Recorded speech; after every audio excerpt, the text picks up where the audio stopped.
Hello, and thank you for joining me for this episode of Healthitarian Living.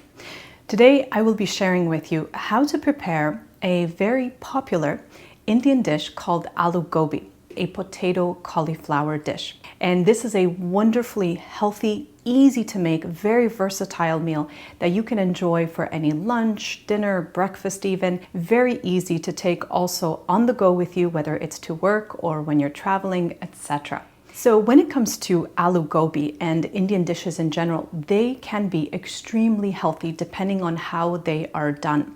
We have to be careful, however, because many such dishes are made with an abundance of oils. This is where I always love making homemade versions of some of these wonderfully tasty and healthy foods, as this way you get to really be in charge of making sure that the healthiest and highest quality ingredients go in and the whole meal is prepared in the best of ways. And so the characteristics of this meal will be as follows. It is going to be 100% plant-based or vegan. It is not going to be a raw meal, as we are going to be doing some cooking. However, whenever we are cooking anything, we should always be mindful of making sure that our food is cooked at the lowest heat for the least amount of time necessary. The meal is also going to be very high in healthy carbohydrates. It's going to be naturally low in fat and is going to be an excellent source of protein. It is also going to be very rich in vital micronutrients like our vitamins, minerals, phytonutrients, and antioxidants. It is also going to be a very anti-inflammatory meal, cholesterol-free, and very high in fiber. This meal is also well balanced when it comes to the pH balance, which is something we should always consider so that we are eating a good variety of alkaline-forming foods in a much higher ratio than any acid-forming foods.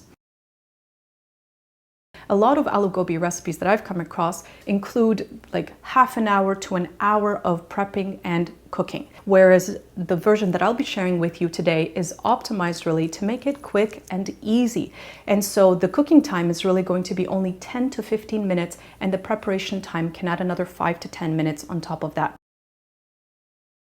The first ingredient that I'll talk about briefly are potatoes. Now, potatoes for the last few decades have unfortunately been getting a bad reputation, and many people fear eating potatoes, which are a whole, natural plant food, whereas they, may not think twice to eat various refined carbohydrates, processed carbohydrates, or other unhealthy processed refined foods. And so when it comes to the potato, I highly recommend this as a healthy, starchy vegetable and a natural, again, wholesome plant food. Where we do have to pay special attention is to the quality of our potatoes, because today's potatoes can be of extremely poor quality because they are, generally speaking, a mass-produced product. We really have to make sure that when we are buying our potatoes, it is hopefully organic and from the highest, freshest sources possible. My top recommendation here is really to eat potatoes when they are in season in your area or in general. And that's when we can really benefit from the freshness of potatoes, not ones that have been stored for months or even longer at times. If you absolutely cannot get organic ones, but you can, for example, get seasonal local ones from farmers you trust, it is always best to still peel them. However, if they are organic and the peel is in good quality, then it's always best to leave the peel on. Potatoes are mainly an excellent source of healthy carbohydrates or starches. They are also a good source of protein and are naturally very low in fat. In terms of minerals, they provide a little bit of every single mineral, but they really excel when it comes to potassium, copper, manganese, and magnesium. When it comes to vitamins, potatoes excel in the B vitamins. The B vitamins, which are excellent for maintaining the optimal health of our nervous system especially, including they are a source of folate. They are also a source of vitamin C, and an excellent one at that. However, when vitamin C is subjected to heat, a lot of its properties are destroyed. And so this is where we may not be getting the most of vitamin C if, of course, we have to cook our potatoes.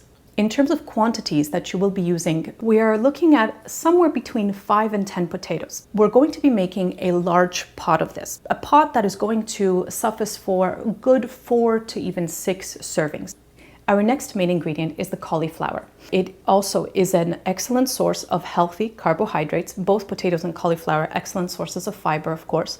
Extremely low in fat, Cauliflower is also an excellent source of protein. About 30% of its calories come from protein. So this is, we can consider a high protein food, and very high in various vitamins like the B vitamins, as well as vitamin K, vitamin C, as well as a little bit of every single mineral. Cauliflower, also being part of the cruciferous family, excels at having antioxidant properties, lots of powerful phytonutrients that are anti-cancerous and can also help every single area of our health. So for the portion size that we are going to be making, you're going to be using a whole head of the cauliflower. It's okay if it's slightly bigger or slightly smaller. Another ingredient that we are going to be using is onion. They have many benefits, especially when it comes to their micronutrient levels. Highly antibacterial, antiviral, antifungal, as well as a source of vitamin C, as well as a few other vitamins and minerals, and of course antioxidants and powerful health boosting phytonutrients. For this recipe, we are going to be using 1 large onion, and you can use a white onion, a yellow or red onion. It really doesn't matter. So whatever you have available or whatever is your personal preference.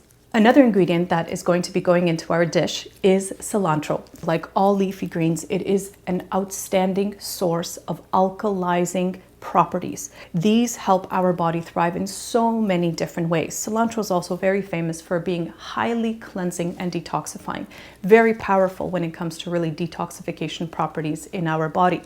Super high in various vitamins, minerals, phytonutrients, antioxidants. And so for our dish today, we are going to be using about 1 bunch of cilantro. So those would be our main ingredients that you for sure want to use. You've got the base, but you can change and alter its flavors in so many unique and amazing ways. Here are a few optional ingredients that you can use. You may choose, for example, to sprinkle in the juice of half to a full lemon if you'd like a little bit of a fresh zest to your aloo gobi. And be sure to sprinkle this in after everything is done cooking, as again, we don't want to be subjecting that valuable vitamin C as well as other phytonutrients and antioxidants to any cooking. You may also wish to add some ginger, whether it's fresh or whether it is dried. You may also benefit from using garlic, a clove or even up to 3 cloves, and mincing that in. Each one of these ingredients is, again, very, very supportive for our overall health and well-being. Now, the other core ingredients that really make aloo gobi, or this dish, so incredibly amazing are various herbs and spices. Now, when it comes to most Indian dishes, they are just incredible. And it's thanks to those herbs and spices, which I always recommend we use in really as large amounts as we can, because each one offers us so many powerful benefits for our health and well-being. So when it comes to the specific herbs and spices, you should focus on ones such as cumin, powdered, usually is the easiest way to work with it. Turmeric, same thing, powdered, dry.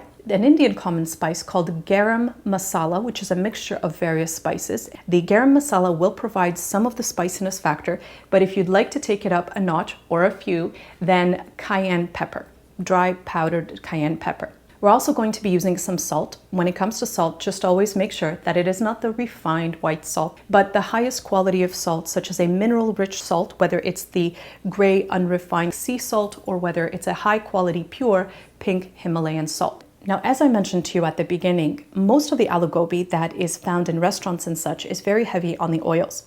So when it comes to your homemade version, I recommend one of 2 things, either making it completely oil-free, or if you are going to use any oils, then we want to make sure that we are using them very sparingly. We don't want an oily dish. So 2 options here. When we are going to be sauteing or cooking our onions, this is where I recommend using virgin coconut oil, organic virgin coconut oil. Otherwise, you can just saute your onions dry, or you can saute them in a little bit of water to keep it completely free of oils during the cooking process. After everything is cooked and after everything is mixed, you can put in a tablespoon or 2 of extra virgin olive oil. We don't want to be cooking the olive oil, and we don't want to be using too many or both of these together. Finally, there's one last optional ingredient. If you would like a more wet aloo gobi, then I recommend using strained tomato puree. Usually these come in glass jars and have no other ingredients. You can use a full glass jar like this, which is usually about 700 mils. You can also use a quarter or half if you want to just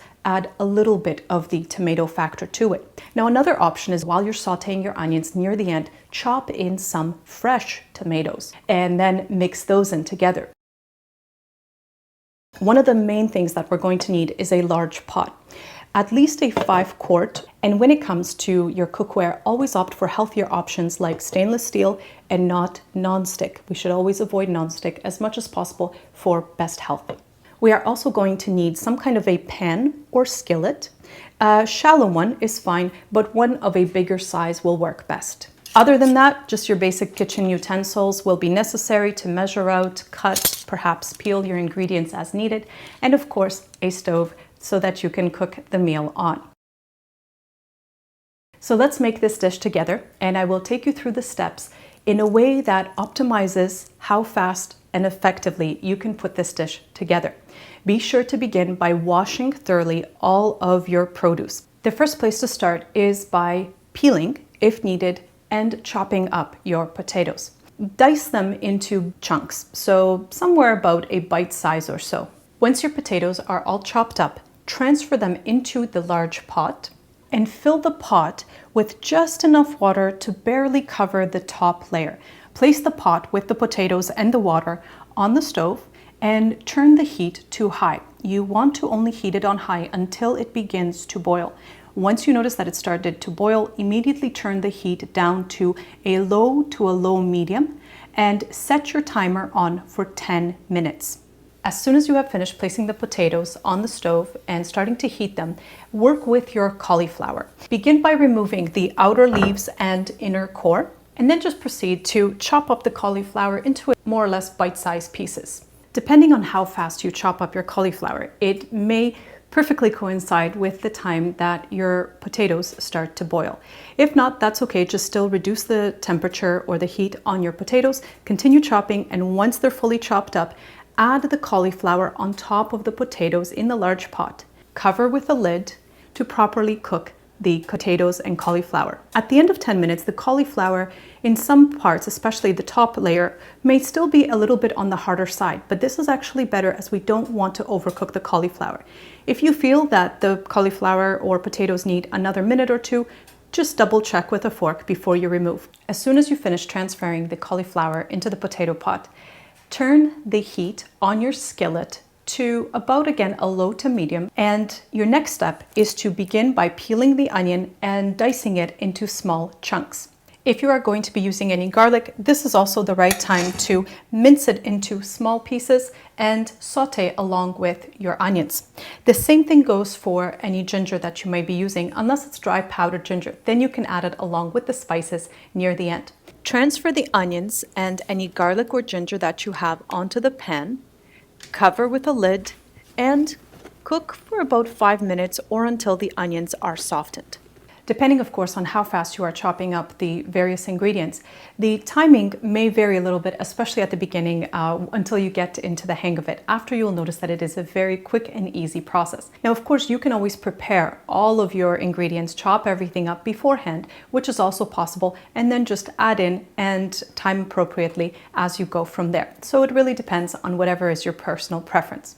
Once your potatoes and cauliflower have finished cooking, remove from the heat. Turn off the stove and very carefully drain the water. You can press the lid a little bit to the side of the pot and drain all of the water from the potatoes and cauliflower. Our next step at this point is to work with our cilantro. So all you need to do is make sure again that it's really well washed and then chop up as finely as you can. Now, depending on the size of the pot you used, how big the cauliflower was, how many potatoes used, you may have enough space in this large pot to mix the onions, cilantro, and any herbs and spices, or you may need to transfer to a bigger dish. You can also choose to add the cilantro and the spices to the cauliflower and the potatoes, or first to the onions and perhaps ginger and garlic and mix around in there and then pour that mixture and mix it thoroughly in here. So it's up to you, again, very versatile in terms of what you are going to prefer. So your final step is to mix everything thoroughly together, starting with the cilantro, onions, garlic, and ginger, and finally doing our herbs and spices. And so the first one I typically start with, and the most important I would say, would be the garam masala.